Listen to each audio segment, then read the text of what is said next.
The Wizard of Oz 1939 is one of the most iconic films in American cinema. It's based on the 1900 novel The Wonderful Wizard of Oz by L. Frank Baum. The film was directed by Victor Fleming, and it's a Technicolor musical fantasy that has endured for decades.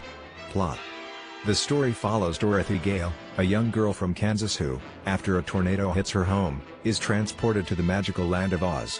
There, she meets a series of memorable characters, including the Scarecrow, the Tin Man, and the Cowardly Lion, each of whom is seeking something from the Wizard of Oz: brains, a heart, and courage, respectively. Dorothy's primary goal is to find her way back home to Kansas, and the group journeys together to meet the wizard, hoping that he will grant their wishes. Along the way, they face obstacles, most notably the Wicked Witch of the West, who tries to thwart their mission. The film is filled with memorable songs, most notably Somewhere Over the Rainbow, which became an anthem for the movie. Cast: Judy Garland as Dorothy Gale, Ray Bolger as Scarecrow, Jack Haley as Tin Man, Burt Lahr as Cowardly Lion, Frank Morgan as the Wizard of Oz. The Wizard of Oz was nominated for 6 Academy Awards, including Best Picture, and won 2, Best Original Song for Over the Rainbow and Best Original Score. Margaret Hamilton, who played the Wicked Witch, had to endure a long and painful process to get her famous green makeup. The green pigment used was copper-based, which caused severe irritation to her skin. In one scene, she was supposed to disappear in a burst of smoke, but during filming, the explosion caused her to suffer second-degree burns. She was off the set for several weeks but later returned to finish her role. In L. Frank Baum's original book, Dorothy's shoes were silver, not ruby red. The change was made to take advantage of the Technicolor film process, as red would stand out more vividly against the vibrant background of Oz. The ruby slippers became one of the most iconic movie props ever. The Wizard of Oz is known for its vivid use of color, especially when Dorothy enters Oz. While color films existed before, the film used the newly developed 3-strip Technicolor process that allowed for incredibly rich color. The transition from the dull sepia of Kansas to the vibrant colors of Oz is one of the film's most memorable features. Judy Garland, who played Dorothy, faced immense pressure while making the film. She was only 16 at the time and was reportedly given diet pills to help her lose weight for the role. She was also under constant scrutiny to appear youthful and innocent, which led to struggles with her health and well-being.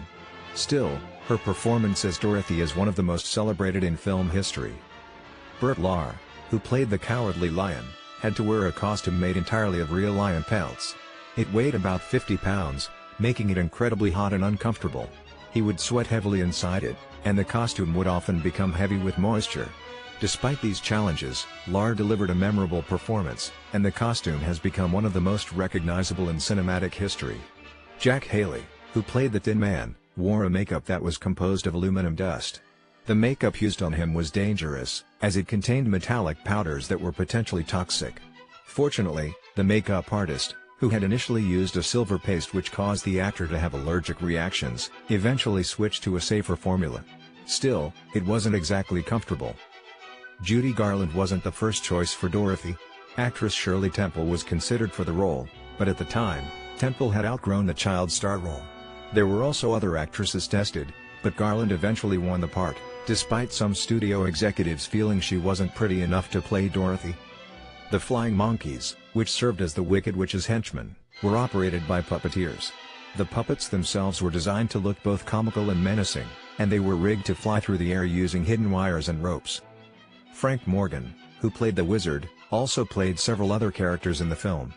He appeared as the gatekeeper of the Emerald City, the carriage driver, the guard at the door of the wizard, and even the professor who first gives Dorothy the idea that she can go home. The tornado that carries Dorothy to Oz wasn't a real storm, of course.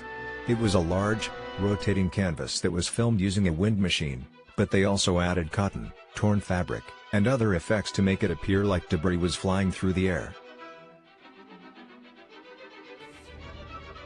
The production budget of The Wizard of Oz was approximately $2.8 million. Upon its release, The Wizard of Oz earned around $3 million at the domestic box office, which was a modest return considering its production costs. The film's real financial success came years after its release, especially after it was broadcast on television in the 1950s. Once the movie started airing on TV in 1956, it found a massive new audience and became a family favorite. Positive reviews.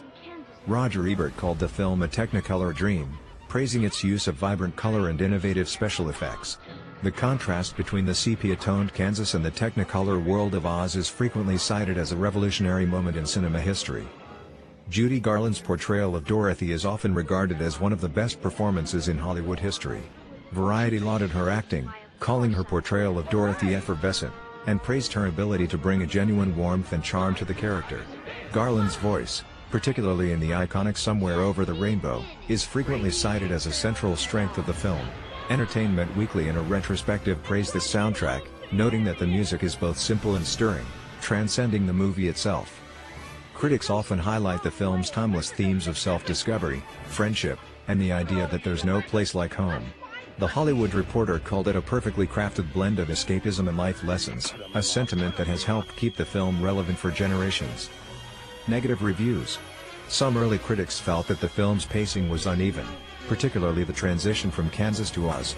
The Los Angeles Times initially criticized the film for feeling overstuffed, with too many musical numbers and plot points that didn't seem to connect logically. The film's ending, where Dorothy wakes up and everything seems to have been a dream, also raised eyebrows.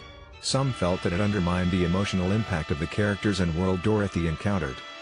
While Margaret Hamilton's portrayal of the Wicked Witch of the West has become iconic, there have been critiques of how the character is developed.